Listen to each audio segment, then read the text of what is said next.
Alright, hello and welcome back everybody. This is David with Fairmare's Rangers, and we are going to be doing a guide on Great Britain.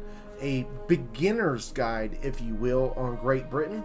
So, let's break this down Ranger style. Let's do it. Your first priorities as an island nation. Okay, first priority is never listen to that lady. She's an idiot. So don't listen to her. Don't make that mistake. Alright, let's break this on down. Of course, as Great Britain, you're an island nation, and there's some important things that you need to know about how to run a nation as an island versus a nation such as Prussia or Poland, Lithuania, or Austria, where you're going to be more land-based and you can survive without a navy. With Great Britain, it is critical that you survive with your navy, because obviously everything hinges on your economic system. All your resources from all the regions that you have, which Great Britain has colonies in the Americas, and you even got some up here in Canada, and all that money has to travel on this trade routes to your home region, which is England right here. So if you were at war with France, which you will be early in the game, and Spain as well, if they block this trade route somewhere along that trade line, you are going to lose income. Or, worst case, if they were to blockade your port, you are going to, or even not just blockade it, but to go in and destroy your port, you're going to lose a massive amount of income. So that means the only region you would gain income from would be Scotland, as you have a land-based route, and also Ireland because you have a land bridge. So that would cut your potential earning incomes down tremendously, plus you lose the money from the port. And obviously you can see, just without doing anything from starting the game, your trade income is a good third of your income already, and tax income is always going to usually be the majority of your income. So it's important that you keep your ports open and free, and your trade routes are not blockaded at any point with any of your trade partners. Okay, that's very important for you to know in keeping your economic system going. Alright, so with all this being said, what is the best way for a beginner to start a Great Britain campaign? So I would say, to advance your empire, the best kind of option I would take would be to start taking over these regions just south of London, which would be Paris. Take out France, and at Paris, take out Alsace-Lorraine, and that way you knock France out of this game, and you knock out their fleets, all their fleets, everything will disappear, and their colonies will become rebels. And that's pretty nice. And that way you don't have the fear of France blockading any of your ports or your shipping lines, and they are out of this fight. Okay, so I'm pretty sure this is going to be a very controversial thing that I just said, taking out France first. A lot of people don't like that, but remember, this is for a beginner. So the reason I suggest that is simply because this will help you gain experience in the game and learn different things. A lot of people can get discouraged in this game and put it down and never pick it back up. This will help you, and then later, as you have become more experienced, then you place rules upon yourself where you don't take France first. If you do take that option and work to take France out first, you're going to gain a lot of wealth doing so because of how rich of a region France is, and eliminate your biggest enemy and your closest enemy. So it's really no different from if you were playing as Prussia and wanting to eliminate Austria first, because that's your first and most immediate enemy that you want to take care of, and the same for Poland, Lithuania for that matter. So I think it makes sense, especially learning the game at the beginning stages, is to take this route. Pardon the pun. Okay, so with all that being said, obviously your next step after taking out France would be to take out Spain, as Spain is your next most immediate enemy, as they are an ally with France. They will most certainly be joining the fray against you with France. So you're going to want to focus that attention on knocking Spain out next. Now, the one thing is, Spain does start out with several regions in Europe, more so than France, because you have obviously Spain, you have Gibraltar, and then you have 3 regions in the Italian area, and you have 1 region up close to the Dutch, which is Flanders. So obviously you can knock out Flanders pretty quick, as it's right next to France, and then you can swing down taking out Spain and Gibraltar.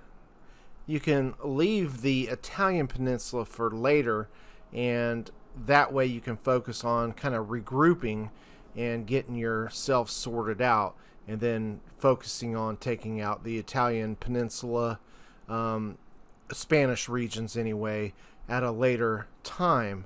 That way you have time to consolidate your forces, get your economic system going. Spain's going to be hurting from losing that. It's going to take you time to not just get the public order in all sorted out in both Paris and Madrid.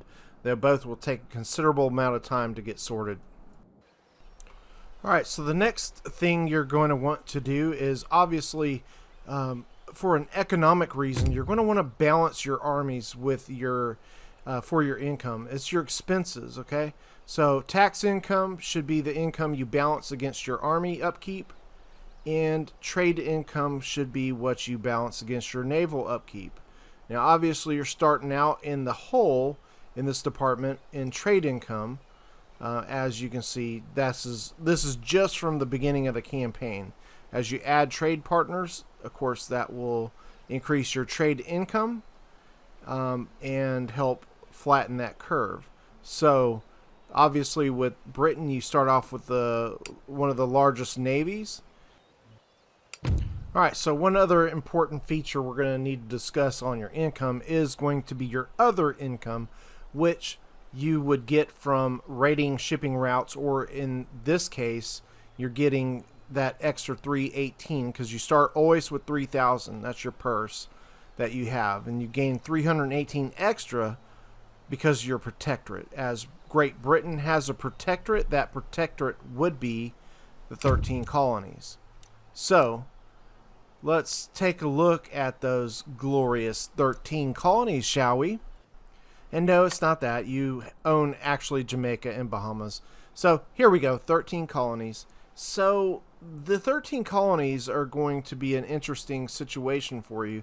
As they are a protectorate, is controlled by the AI, and that will help you in a couple things because it's one less thing to organize and keep up with. But they're going to run into problems sometimes against the Iroquois. So sometimes they can end up losing regions like New York and even New England to the Iroquois and Maine. But you have Rupert's Land up here, which you can also end up losing to the Huron.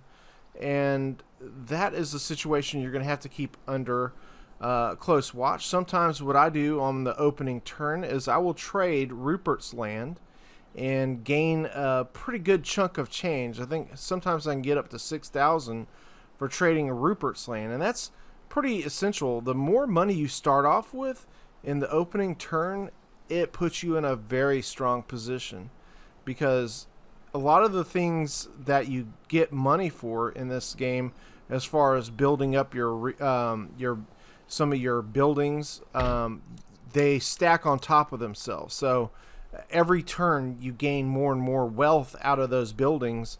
So the longer you have them built, the more advantages you have. So getting a lot of buildings built early on in the campaign is very crucial. That gets us kind of off topic because we're talking about 13 colonies. Being a protectorate, you can gain them actually in your actual empire, if you will.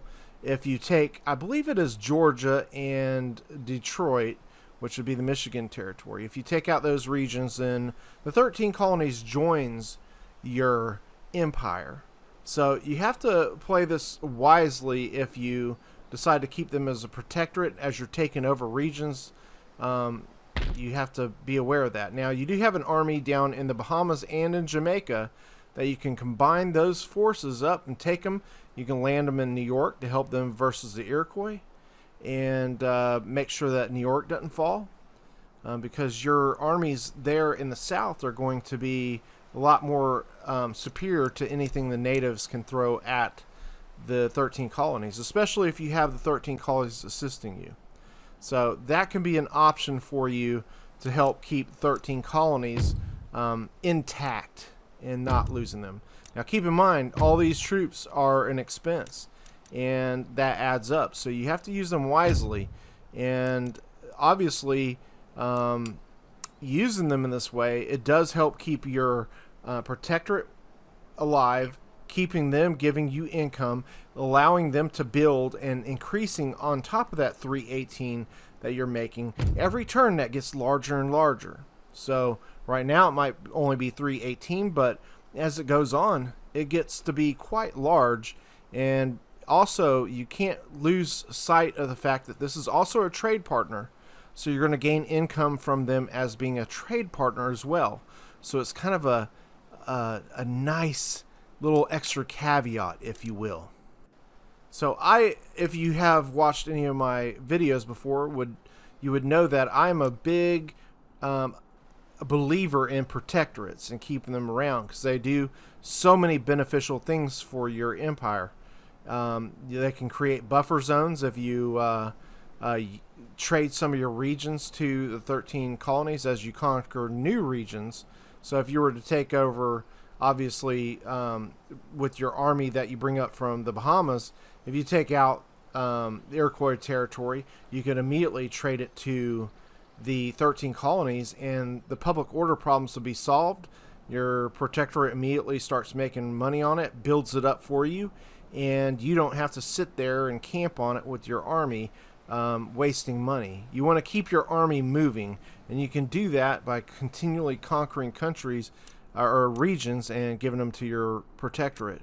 And that allows you to be able to just keep steamrolling with that army, making them as beneficial as possible. And also the army up in Rupert's Land, if you trade Rupert's Land, that ranger and pikemen go to the Bahamas almost. I'm almost 100% positive that army goes to the Bahamas as soon as you trade that region. So that's nice, because then you'll have the ranger and the pikemen also with that army. And again, don't forget, it's not only the army in the Bahamas, but you also have 2 units in Jamaica as well. Because why? Because Jamaican me crazy, that's why. So don't forget about your general and your militia in Jamaica, so you can Jamaican the other Native American tribes crazy. Yeah, I know that joke was pretty crazy. Alright, so one more thing I want to stress with Great Britain. Once again, I'm going to just keep nailing this in on you so you get it. You get the picture. Because Great Britain island region, it's island nation, keep that in your head. You got to have your navy, so it's important for you to build that navy and get into fights with other nations so you can continually learn how to fight those naval battles. Once again, I will remind you again that I have a great tutorial on naval battles, so I highly suggest you check that out. Keep your supply lines going so that you can continually get money for your empire, because everything is about the navy, my friends. Everything for Great Britain. Never forget that. Never. So as you get going, and the more battles you fight, the more experience you gain, the more repetition you get in fighting these naval battles. All right, I won't batter that down anymore.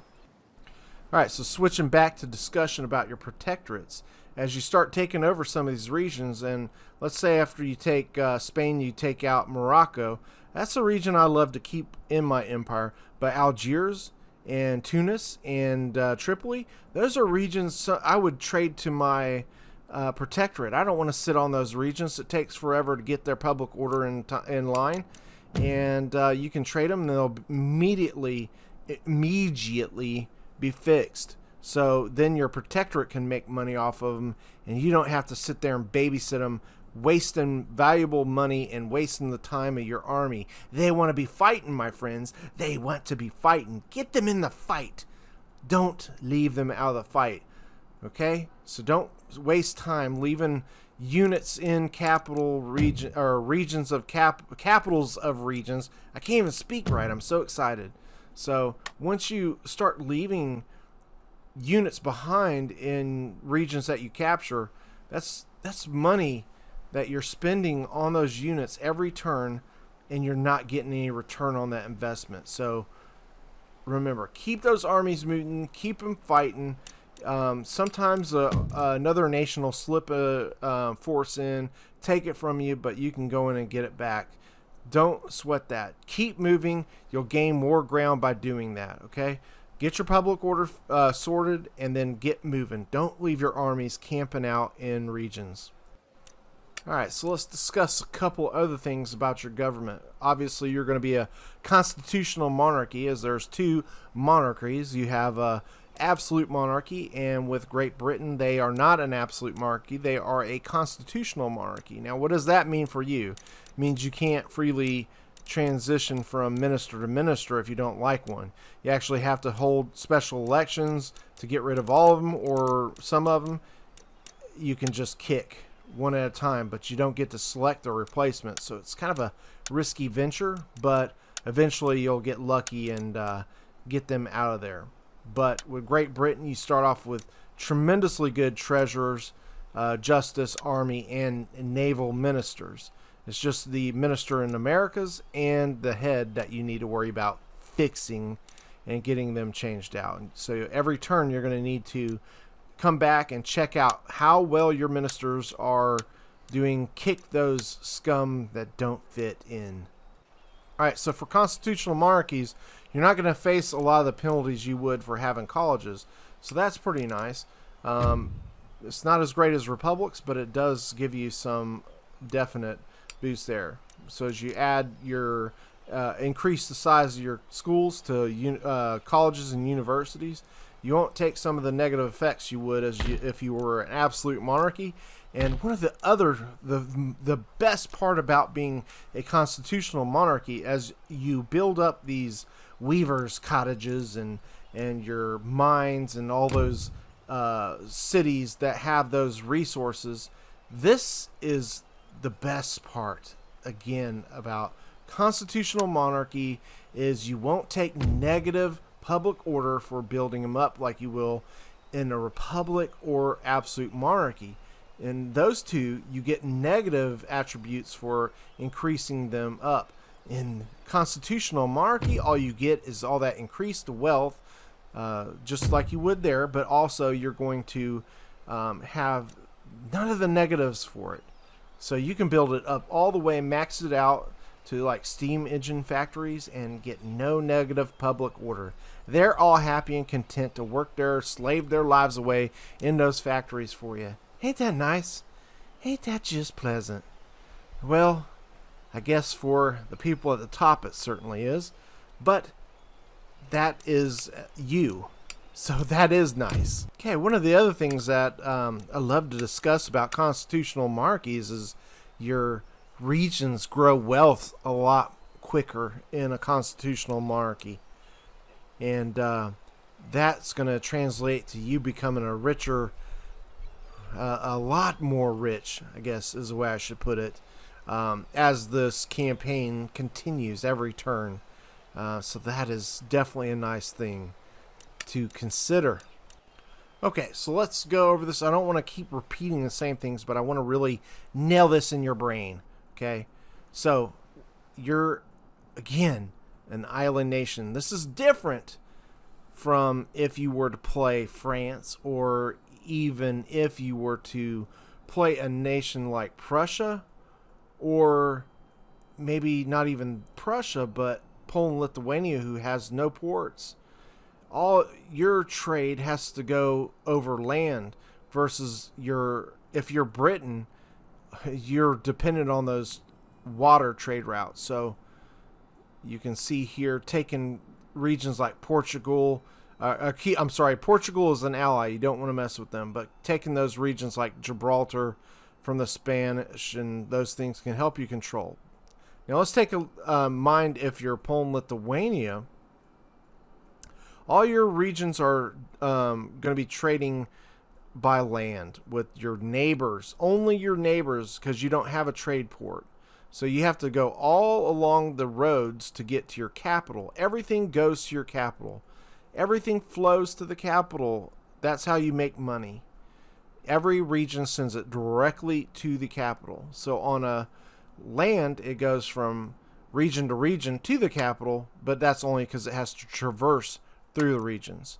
Whereas on if you're doing a sea-bound trade route, it goes straight from that region's port all the way to your home region's port, which would be England.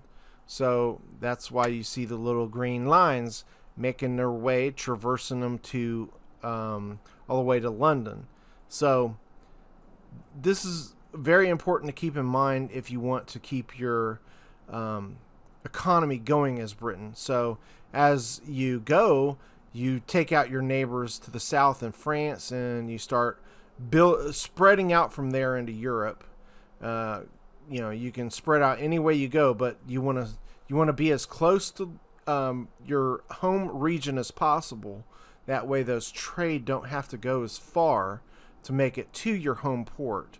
So, because obviously, what is the point of taking over all these regions if you're not making money from them? That's the whole point of why you want to conquer new regions, making more out of it, expanding your empire, which, I mean, nobody cares about just taking land. They want the resources from them, my friends. That's what war's about, stripping other nations' resources, and that's what this is about. All right, real quickly, we're going to discuss trade nodes. I don't want to spend too much time on this, but obviously you have trade nodes in 4 different regions, and you access those by the little dots on the map and at the bottom, the mini map, and you can go to those. Now, with your trade nodes, you only want to put 1 trade ship per trade node as they're available. If you control all of them, you can corner the market on that particular item, but the more trade ships you put on each trade node is going to affect the supply and demand. So obviously the more items that you're producing and sending from each trade port or trade node is going to decrease the amount that that particular item is worth. So let's take a look at what I mean by that. So up here you'll see all these different things like coffee and blah blah blah, tobacco, tea, sugar, spice, and everything nice. All these things have a value. Obviously, ivory and spices are the most expensive things as you start the campaign. But as you produce more or are trading more, the value of those things drop. And if you are trading less, those things become more valuable. So that's how this economic system works. It seems complex, but it's actually pretty cool and pretty unique. So it's not too complicated. Starting out, just put 1 trade ship per trade node. That should suffice with enough. Now, if your economy is really hurting, you can put 2 trade ships on a trade node. It won't decrease it too much, and you do gain extra money. But if you put a ship on there, you'll see, and then add another one, it's not going to just double what you're getting trade from on that trade node. It's going to be times 2, and then it's going to subtract a little because you're dropping the value of that said trade resource. So hopefully that makes sense. Now, only if supply and demand worked in real life, I could go to the movies so much cheaper now because there's nobody going to the movies. You would think that the prices would drop on the movie theaters, right? Huh. Yeah, not so much. Not so much. Well, at least we got Netflix, don't we? Alright, so one other thing to keep in mind, don't worry about getting onto too many trade nodes. You only want to, remember, you see the white lines, those represent your trade route to your home region. Excuse me. Yeah, it chokes me up too. But you don't want to expand to the West Indies, for example, if you're at war with Maratha playing as Great Britain, because they're going to blockade your resources, so you're wasting all the money of your ships on those trade nodes and all the time as well. So only trade where you can maintain your trade routes. Okay, I think I've pretty much covered a pretty good amount for at least if we make this part 1. If you guys have other questions about starting a Great Britain campaign and how to expand, then please hit me up and I can do a part 2. Hopefully this helps give you a little help on knowing what to do to expand. Obviously, India is a great region to expand to next, because India is the most wealthiest region or area in the game, because of the spices. I guess that's only because Africa is not really represented except for the north, which is kind of interesting, because you only have the trade nodes represented on for the different coasts. The Ivory Coast being one, and oh crap, I can't even remember the other one. But Africa is the most resource-rich continent in the globe, but it's not really represented other than just a little bit, which is kind of odd. But hey, we're gonna go with it. We love Empire that way. Okay, so once again, hopefully this was helpful to you. If you did enjoy the content, please don't forget to give us a like, as it does help the channel and it does help this video reach more of an audience. If you do enjoy the content I provide, please feel free to subscribe. It is free and it does help my channel as well. So once again, thank you everyone, and we will see you on the next one. Don't forget to hit me up in those comments. Let me know what other things that you would like to know about doing a Great Britain campaign for beginners. Thank you, everybody. We'll see you again.